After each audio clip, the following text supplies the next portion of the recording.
The 25th of October to the 15th of November 1975 saw the transmission of the third serial of Season 13, Pyramids of Mars, written by Stephen Harris, really a pseudonym for script editor Robert Holmes, from an idea by Louis Griefer, and directed by Paddy Russell. The viewing figures increased for the series, with Part 4 gaining the highest figures of 11.7 million, and Part 3 gaining the lowest of the serial with 9.4 million. Amongst the new writers considered by incoming Doctor Who script editor Robert Holmes was Louis Griefer. In addition to story editing for ATV, Griefer had created the series Who Done It, and had also written for programmes such as The Prisoner and Ghost Squad under the pseudonym Joshua Adam. Aware that Griefer had an interest in Egyptian mythology, Holmes suggested that he consider an adventure which would combine science fiction with the trappings of mummy horror films such as Universal's 1932 movie The Mummy and the 1959 Hammer horror film's production of the same name. With these ideas in mind, Griefer submitted a storyline in July 1974 entitled Pyramids of Mars. In it, the Doctor and his companion Sarah Jane attend a conference on food reserves at the British Museum, along with Unit's Brigadier Lethbridge Stewart. It was suggested in early drafts that the character might be killed off during this adventure. The Doctor's friend, Professor Fawsey, and his partner Dr. Robertson are there to unveil their work on a new type of grain which can flourish on the surface of the moon, thereby solving world hunger problems. However, the conference is soon attacked by the crocodile-like Egyptian god Sebek and his army of mummies. Sebek and his master Seth are aliens who came to Earth millennia ago intent on conquest, but were placed in suspended animation by a powerful artifact called the Eye, wielded by Horus, another of their kind. Having reawakened, they now intend to replace Fawsey and Robertson's grain with one which will result in the moon's disintegration, which in turn will have catastrophic effects on planet Earth. The Doctor manages to locate Seth's resting place beneath an Egyptian pyramid, and is assisted by Horus and another deity, Isis, in defeating Seth and destroying the probe in mid-flight. Despite grave misgivings with regard to Griefer's understanding of Doctor Who's format, Holmes met with the author on July 4th. He suggested that the would-be gods could actually be from Mars, having fled the planet after it was devastated by galactic conflict. Holmes disliked the idea of the special grain and instead recommended that the Earth project be one to begin the transformation of Mars's surface into a habitable environment.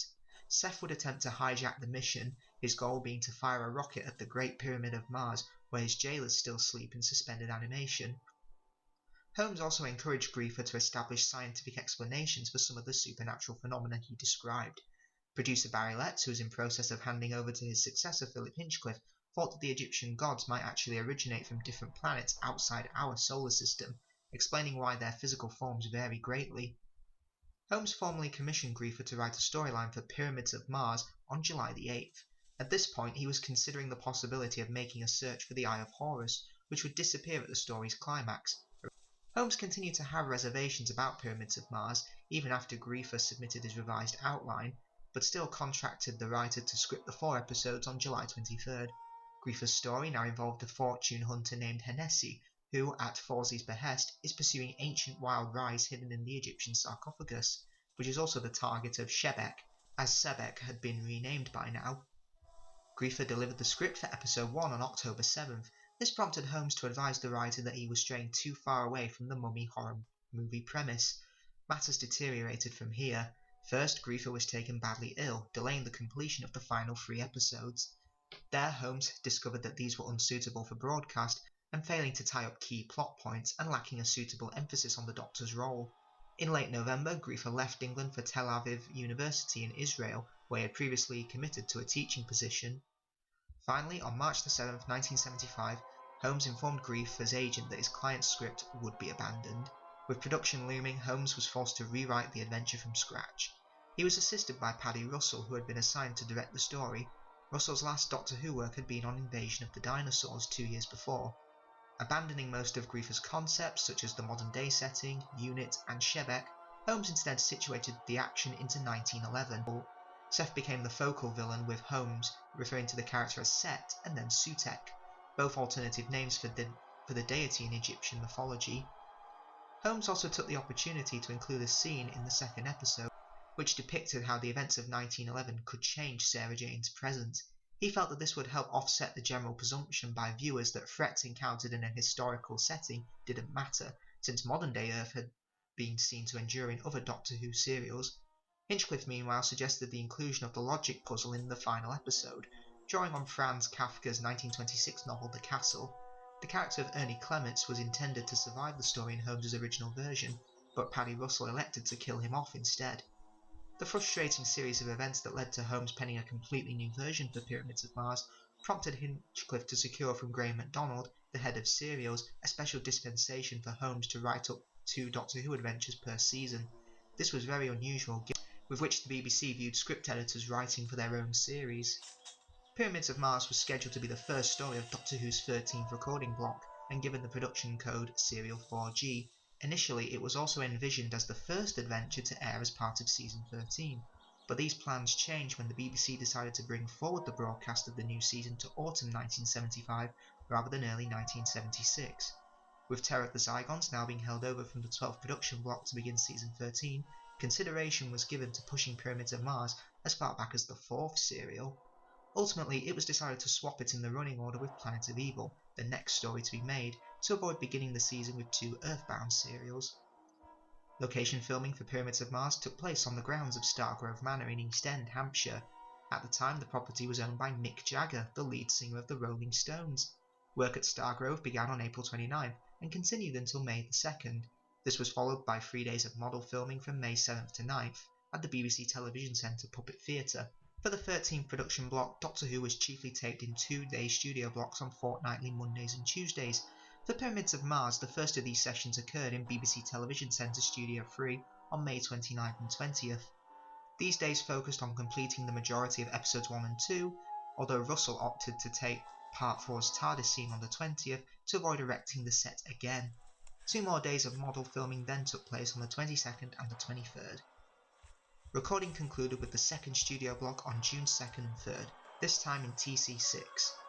Episode 3 was taped on the first day, alongside the initial 4 scenes of the final instalment, material in Sutek's prison and the organ room for Part 2, and the opening Egyptian sequence for Part 1. The rest of Episode 4 was then recorded on the 3rd. By this time, Louis Griefer had requested the removal of his name from a serial which bore almost no resemblance to what he had written. Instead, Pyramids of Mars bore an on-screen credit to the pseudonym Stephen Harris.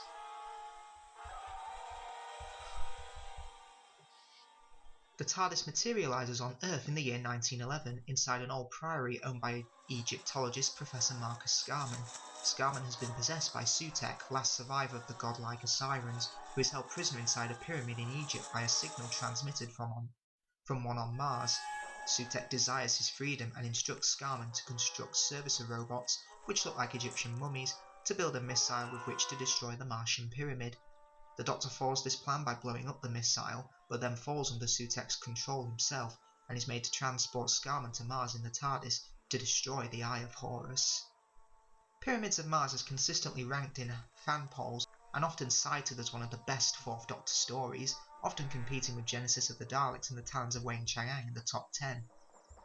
If you've seen my top 5 4th Doctor stories video, you know I hold this story in very high regard, and I see it as one of Doctor Who's all-time greats. With a 7-year stint as the Doctor, it is hard to say which story has Tom Baker's best performance. Personally, I'm always torn between this story and Horror of Fang Rock as his finest hour, as I feel both stories showcase the 4th Doctor's character at his very best. The very first scene with him establishes his character so perfectly. He barely looks at Sarah, reminding her and the viewers that the Earth is not his home, his age of 750, and that he walks in eternity with his time machine. I love how he doesn't make eye contact with Sarah at all. It's as if all of these years of travelling are on the Doctor's face. We're reminded of how powerful and alien the Doctor is. This is also a perfect first scene for anyone who wants to start with the series. It tells you everything you need to know about the Doctor, without coming across as clunky exposition. Despite his claims for walking in eternity, the Doctor has very little patience for matters that are incidental to him, such as his lack of reactions for the death of the characters around him. These deaths are merely the start of it all if Sutek is released. While Sarah chastises the Doctor for not being human, she stands by him as he is making a stand against an evil god, and with the stakes as high as this, there's no time for mourning the few when billions of lives are at stake. The Doctor is portrayed as a powerful being in this story, but when pitted against Sutek, he crumbles before his might due to Sutek's even more powerful will. The Doctor calling him a twisted abhorrence is brilliantly delivered by Tom. Sutek is the ultimate evil, everything the Doctor stands against, and it makes the words spoken by him all the more scarier. The Doctor would make a great friend, but an even worse enemy for you. He's even possessed by Sutekh in Part 4, that shows the character's vulnerable side. He may be an alien with a powerful time machine, but pitted against Sutekh, and the Doctor is merely like a mouse looking up against an elephant. Elizabeth Sladen continues to shine, looking incredibly beautiful in the Victorian gown. She represents the warmth and humanity in this bleakly cold story. Sarah in this story is incredibly resourceful, calling off the mummies and using the rifle to blow up the missile. She criticises the Doctor's lack of humanity for the death around them all, but that's the point. She knows how high the stakes are, and any time mourning a death is precious time being wasted that could be used stopping Sutekh. She sees how omnipotent Sutekh is when the Doctor takes her to the present. If they don't stop Sutekh in 1911, Sarah Jane is the audience. It tells them that anything affected in the past will affect the world they know, and why Sutekh must be stopped. There is still warmth between the Doctor and Sarah, such as the quips between the two, so it's still a reminder of the love and friendship these two have for one another. Pyramids of Mars is blessed with an amazing supporting cast, all giving absorbing performances. Bernard Archer plays Professor Marcus Scarman, an Egyptologist who is possessed by Sutekh and becomes his servant. Bernard had previously appeared as Bragan in The Power of the Daleks and gives a chilling performance. His expressions are so dead yet terrifying at the same time. He rarely raises his voice, but his robotic, calm demeanour makes him all the more scary to watch. The only time he gets angry is because he's reminded of the love that he had for his brother Lawrence, but it makes him all the more dangerous because Sutekh doesn't want him to feel anything and be nothing but his puppet. Michael Sherd plays Lawrence Scarman, Marcus's younger brother. Michael had previously appeared in The Ark and The Mind of Evil, and would later go on to appear in The Invisible Enemy, Castrovalva, and Remembrance of the Daleks, and Star Wars fans will recognise him as the ill-fated Admiral Ozzel from The Empire Strikes Back. Lawrence's conflict comes from the love for his brother and wanting to help the Doctor. He realises that Sutekh is evil, and the Doctor is right when he sees the inside of the TARDIS, but is a tragic character because he won't let go of the fact that Marcus is dead, and shows where his loyalties lie when he won't let the Doctor kill Marcus. The Doctor gives him another chance to help, and like Sarah, he does provide a warmth to the story, but is ultimately killed by Marcus. It's impossible not to like him, which makes his death scene all the more powerful, and equally makes the tension between the Doctor and Sarah increase. Gabriel Wolfe plays Sutekh, the last of the Osirans, and the inspiration for the Egyptian god Set. Gabriel would later lend his vocal talents to the Beast in The Impossible Planet and the Satan Pit. Sutekh easily has the best voice for any Doctor Who villain. It's simply mesmerising and terrifying. The mask is also fantastic as well. Despite having no expression, he's as equally as terrifying. As a villain, he has no redeeming qualities and wishes all life to perish in the universe, simply for his own amusement. He's everything the Doctor stands against. George Tovey plays Poacher Clements. While he doesn't interact with the main characters or the story much, he represents the innocence that will be hurt if Sutekh isn't stopped. The scenes of him being chased by the mummies in the woods is brilliant. It shows no matter how fast he'll run, the mummies are relentless in their task. They will hunt you down until you are too tired to run. Peter Mayock plays Namin, a servant of Marcus Scarman who has been obsessed with serving Sutekh, but is killed by Marcus in a memorable cliffhanger and death. His death shows how everything in the universe is an enemy of Sutekh, even if you are for him. Peter Copley plays Dr. Warlock, a close associate of Marcus Scarman that survives being shot by Namin, but is killed by one of the mummies when he is discovered by Marcus. This story is a rarity amongst Doctor Who, as it is one of the few stories where every single supporting character ends up dead by the conclusion. Paddy Russell once again returns to direct and brings a very distinctive style to the serial.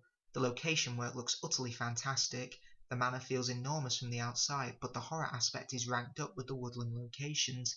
If these woods are entered, you won't be coming out, as evident by the Clements chase scenes in Part 2. The mummy costumes look brilliant. The lack of expression is what makes them scary as well as their brute strength. They fully represent Sutekh's power and ideologies. Anything insignificant is to be destroyed with no remorse or pity. If shot inefficiently, the mummies could have easily looked unintentionally cute and cuddly, a bit like the Yeti, but luckily they are memorable monsters that serve their purpose. The visuals are also brought to life through Russell's excellent direction, such as the slow camera pan across the woods as Namin pursues the Doctor and a bleeding Warlock, or Sarah using the rifle to blow the missile to smithereens, and even the green light from Sutekh's eyes that causes the Doctor great pain. As a director, Russell isn't afraid to give the cast exposure and shows confidence in what they are capable of. The 1911 sets, designed by Christine Rusko, are fantastic. They really add to the atmosphere and truly feel like you're in a Hammer horror film. If I had any criticisms directed towards the production, it would be the set design on Mars in Part 4. While not terrible, the overuse of colour separation overlay just feels like they ran out of money to build more sets, and while it does give it a distinctively alien feel, it is a letdown compared to how brilliant and atmospheric the 1911 set looks. Dudley Simpson returns once again to provide an excellent score for the story, and is on top form here. The score for me really stands out during the mummy chase sequences in the first 2 episodes. There's very little dialogue, but the scene is brought to life by Dudley's magnificent music. I particularly like the shaker used when the Doctor, Sarah and Warlock are trying to escape the mummies. While we don't see them, the music reminds us that they are still out there, and could kill us at any moment. Other memorable scores include when Scarman kills Namin. The score becomes louder when Namin screams and feels the pain, but becomes slower and more muted when the screaming dies down.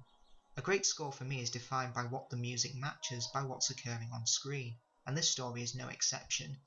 If you were to listen to it isolated, you know which piece of music matches to which scene. Dudley's music is unavailable as an isolated score on the DVD. However, in 1993, a collection of music recomposed by Heathcliff Blair were included in a CD along with The Ark in Space, Genesis of the Daleks and Planet of Evil. The CD is no longer in print, but if you wish to buy a copy, you can find it on Amazon for a reasonable price.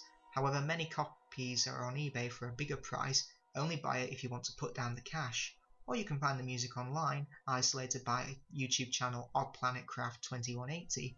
Pyramids of Mars still holds up years later as one of the very best 4th Doctor stories, and one of the all-time classics from Doctor Who's long history, and I find very little to fault with it. However, Part 4 does come under criticism for not being as strong as the preceding 3 episodes, and while I agree that the story does lose a bit of its horror aspect, I think it deflates the story in any way. The threat and tension of the story is still present, and doesn't detract in any way. Mars is one huge death trap, and the Doctor and Sarah could end up dead if they are not careful. The sci-fi does take over the horror, but it doesn't feel out of nowhere, as Sutekh is already established as an alien or siren that influenced the Egyptian gods. It's what Doctor Who does best, taking a legend from ancient Earth and giving it a sci-fi twist. Although it is rather stupid that Horus left Sutekh imprisoned with all his willpower, it's like giving a prisoner the key to his own cell. Marcus and Lawrence are also established as brothers, and that they grew up together, and roughly being the same age, but Marcus looks at least 20 years older than Lawrence. He looks more like his dad than his brother. However, I can overlook this as the performances are all memorable, and the bond between the 2 brothers feels strong. All of these points I'm making are just nitpicks. The serial still holds up unbelievably well. Watching it again for this review, it just gets better and better for me every time I watch it, a rarity for any Doctor Who serial. Tom Baker and Elizabeth Sladen are at the height of their powers, and I think this is their best serial together as a Doctor-companion pairing. They are on top form and work so well together. As actors, they have so much range that their characters are put through, and this is what makes them so brilliant to watch in this story. The range they go through feels so natural to them. Sutekh is a memorable villain and a perfect antagonist for the Doctor to face up against, and I applaud the new series for using Gabriel Wolf's vocal talents. Despite my few nitpicks, Pyramids of Mars has everything that makes Doctor Who rolled into a 4-part story, and will forever be remembered as Doctor Who at its very best that stands the test of time.